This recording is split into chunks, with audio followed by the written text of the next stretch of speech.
और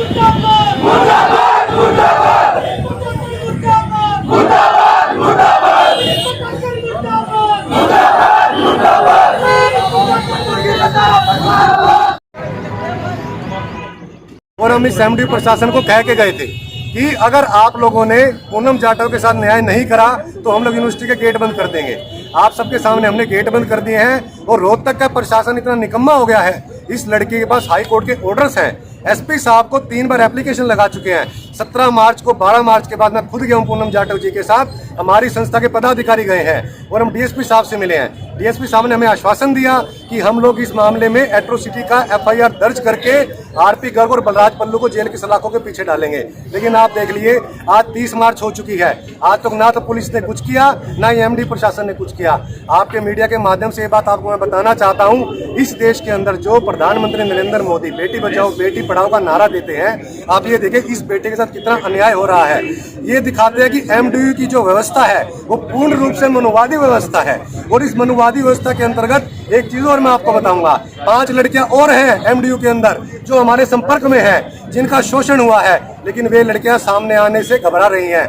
मैं पूनम जाटव के जज्बे को सलाम करता हूं, 2 साल उन्होंने संघर्ष किया है। आप ये देखिए इनके साथ अन्याय हो क्यों रहा है, क्योंकि एक दलित की बेटी है, इनको पीट के जीप में डाला जाता है। अगर यही सब कुछ अगर किसी सवर्ण समाज की लड़की के साथ होता अब तक पूरा भारत बंद हो गया होता, लेकिन पूनम जाटव जी के साथ हमारा पूरा बहुजन समाज खड़ा है, हमारे सभी साथी खड़े हैं। भाई सतपाल तंवर आए हैं भीम सेना से, मंजीत नोटियाल जी आ रहे हैं और अगर वक्त पड़ा डीसी साहब से मिलेंगे, नहीं मिलेंगे तो डीसी ऑफिस तक जाएंगे, रोहतक शहर को बंद करेंगे। और आने वाले समय के अंदर हम बता देते हैं, या तो इसको हमारी 4 मांगे हैं, एक नियुक्ति दे दी जाए पूनम जाटव जी को, इसकी सैलरी दे दी जाए क्योंकि उसको पालन पोषण में बड़ी प्रॉब्लम आ रही है, और तीसरा क्या आरपी गर्ग और बलराज पल्लू के खिलाफ एट्रोसिटी एक्ट के तहत पर्चा दर्ज।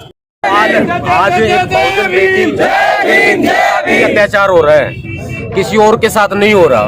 पूरी यूनिवर्सिटी खामोश है, पूरा रोहतक खामोश है, पूरा हरियाणा खामोश है।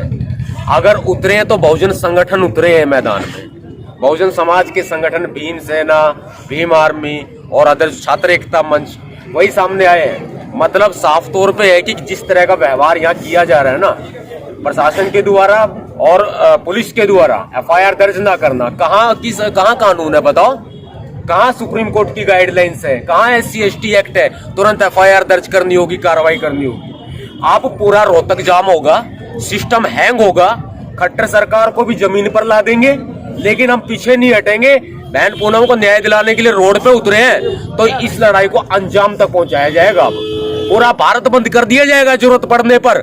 भीम सैनिक कमजोर नहीं है और भीम सेना कमजोर नहीं है। क्रांतिकारी जय भीम। मैं बैठी हूँ और पिछले 2 साल से अपनी लड़ाई जारी रखे हुए हूँ। आज मेरे साथ पूरा बहुजन समाज मौजूद है और आज मैं यहाँ पर अपनी मांगे लेकर जो बैठी हूँ। सबसे पहली मेरी मांग है कि मुझे नियुक्ति दी जाए। नियुक्ति तो मेरी इन्होंने मुझे हटाया ही नहीं अब तक। मेरे को पैसे दिए जाए मेरी तनख्वाह के और मुझे वर्कलोड दिया जाए। और जो आरपी गर्ग हैं जो मुख्य दोषी हैं और बलराज सिंह बल्लू जिन्होंने मुझे दरवाजे से घसीट कर पीटा और गंदी गालियाँ दी, आरपी गर्ग जिन्होंने मुझे गंदी नजरों से देखा, लेकिन बोलता कोई नहीं है, सब डर करके बैठे हैं क्योंकि आपकी किसी की अपनी की बहन बेटी के साथ कुछ नहीं होता है। मैं एक पूरे समाज की बहन बेटी हूँ और सबको आवाज उठानी चाहिए और मैं यहाँ पर जब तक नहीं उठूंगी जब तक मेरा इन प्रॉब्लम का सॉल्यूशन नहीं हो जाता।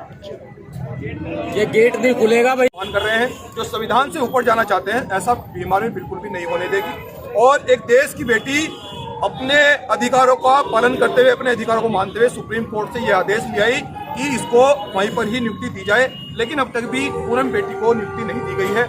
हम इस देश की मीडिया से भी ये पूछना चाहते हैं कि इस देश में संविधान से ऊपर उठकर सरकार क्यों चल रही है? इस देश की बेटियों का रोज अपमान क्यों किया जा रहा है? इस देश में बेटियों की हत्या रोज क्यों की जा रही है? जिस प्रकार की घटना है, देश को शर्मसार करने वाली घटना है। अगर मीडिया सच में हमारी बात को सुनने के लिए आई है, हमारी बात को बताने के लिए आई है, हमारी बात को प्रकाशित करने के लिए आई है, तो मैं अपनी मीडिया बंधुओं से, लोकतंत्र के चौथे स्तंभ से, अगर वो सच में न्याय करना चाहता है, मैं उससे ये अपील करता हूं कि आज ही यहाँ के जिलाधिकारी महोदय और इस यूनिवर्सिटी के जो बड़े अधिकारी हैं उनसे जरूर सवाल किया जाए कि एक बेटी को आपने नियुक्ति क्यों नहीं दी गई, आपको सस्पेंड किया जाना चाहिए। यहाँ के जिलाधिकारी अगर सच में कार्यपालिका के अगर वो सदस्य हैं, अगर वो न्यायपालिका को चाहते हैं कि बनी रहे, अगर वो चाहते हैं कि सच में वो न्यायपालिका के अंदर रहते हुए अपनी कलम की ताकत का उपयोग करें, अगर वो सच में संविधान को मानने वाले लोग हैं और मनुस्मृति के विरोधी हैं, तो आज ही बेटी को न्याय मिल जाना चाहिए। और और अगर नहीं आज बेटी को न्याय मिलेगा तो हम लोग आज तय करके आए हैं। हमने तय किया था कि 31 तारीख में हम लोग यूनिवर्सिटी का गेट का ताला लगाने का काम करेंगे और भीम आर्मी ने यह वादा पूरा कर दिया है। तमाम साथी बैठे हैं और हम यहाँ पर बैठ गए हैं और जब तक यहाँ से नहीं उठेंगे